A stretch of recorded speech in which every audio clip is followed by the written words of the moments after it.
My name is Sheri Poznanovic. I'm a physician, nutritionist, lifestyle medicine, and obesity board certified MD. I practice in Littleton, Colorado, but I do see patients in the entire state of Colorado, as well as telehealth licensed in several other states.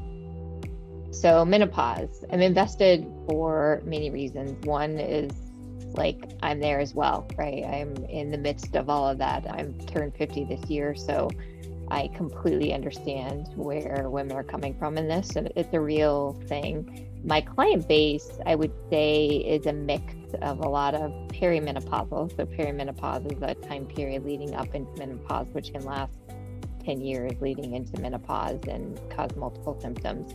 I personally going through it myself. My husband and I joke that he has 3 people in his house going through puberty because we have teenage twins. And it's real. They're going through puberty. I'm going through reverse puberty. So I think most of the time he may want to move out of the house, and I don't blame him, but eventually we all get through it. The biggest areas that I approach when it comes to perimenopause and menopause is nutrition.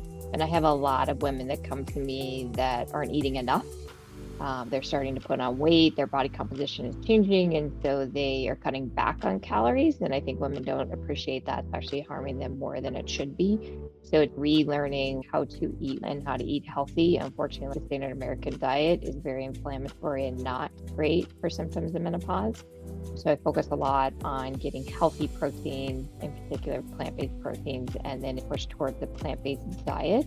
There was a recent study that came out from the North American Menopause Society that showed that a plant-based diet that was high in soy reduced moderate to severe hot flashes by 88% for women.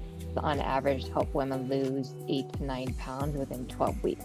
So that alone is like a big push, I think, for women to realize the more fruits and vegetables, the more soy, tofu, tempeh that I can include in my diet. Again, making sure we're focusing on protein for those symptoms of menopause are huge for women. That's the biggest thing I focus on. Lifestyle is also a huge component. Physical activity like strength training for sure. I also see that women tend to focus more on cardio as they start to try and they're gaining weight, they're trying to lose calories, they're trying to cut weight back, and they focus more on cardio when really where they need to be focusing on is resistance training, strength training, building muscle mass, which unfortunately we lose as we head into menopause. Focusing on stress reduction, sleep, like social connection, those are all huge things. Women who have a large mood complaints, whether it's just basic irritability or it's depression or it's anxiety, like cutting back on drinking, because unfortunately, alcohol can affect all of that and worsen it. It affects your neurotransmitter levels, which then makes all of those symptoms even worse. I would say, in general, most women have a hard time meeting protein goals. And I generally say, especially in perimenopause, menopause area, and as you're resistance training and trying to put on muscle mass, ideally 1 gram of protein per ideal body weight, which is a lot. And more so than I think most women actually think about how much protein they need to eat. The myth of plant-based diets is you're not going to get enough protein. And I think it's educating people to know, how do I do that? How do I pace myself throughout the day, which is also a huge component for women as they're hitting perimenopause, like making sure we're getting protein in the morning time, afternoon, evening, and whether that's adding things in like sports drinks and protein drinks and smoothies and things like that. Realize you're not alone. If you look at the data that's out there, there's over 1 billion women worldwide that are either hitting menopause or postmenopausal. So you're not the only one. And unfortunately, we don't talk about it enough in this society. And I think that's shifting to some degree, but I think we need to realize that it is a normal change in our body that happens. And we need to recognize in general in our society that women are going through this. And so talk about it. Talk about it with your mom, talk about it with your friends, like talk about it with whomever, to know that, hey, you're not the only one that's having these issues that are changing.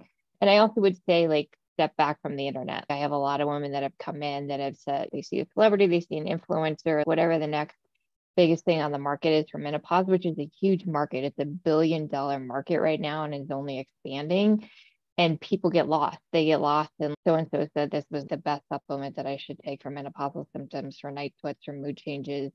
And it might be, but everyone's a little bit different based off of your hormones. And unfortunately, some of those can actually harm you versus help you. So I think taking a step back, working with someone that's a trained menopausal physician to know what your hormone levels are, know what supplements may be good for you, and have that discussion about hormone replacement therapy. That's also a huge topic that's out there that's very controversial.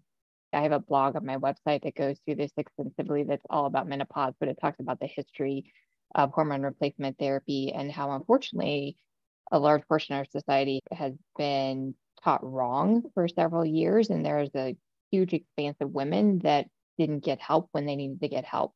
And the studies that are out there now that have looked at hormone replacement therapy and different types of hormone replacement therapy, there's less of a risk. And if you look back at the initial data from the Women's Health Initiative, which was the biggest where things came from for breast cancer risk and other things in 2002, and where we stopped doing hormone replacement therapy, a lot of that data is flawed. It's a personal choice for women. If, as we lose estrogen, our cardiovascular risk goes up, our bone health goes down. So keeping estrogen is incredibly important when we do hit menopause. So talk to your physician about it, have an honest discussion based off of your health risks as to whether it's something you want to start. The way to find me is website, which is opt-in, so OPTIN, the number 4 health.com. I'm also on LinkedIn. I'm on Instagram and Facebook. Facebook and Instagram are Opt-in Nutrition. You can also call. Phone number is 303-495-9013. I'm licensed in Colorado and I'm licensed in 6 or 7 different states.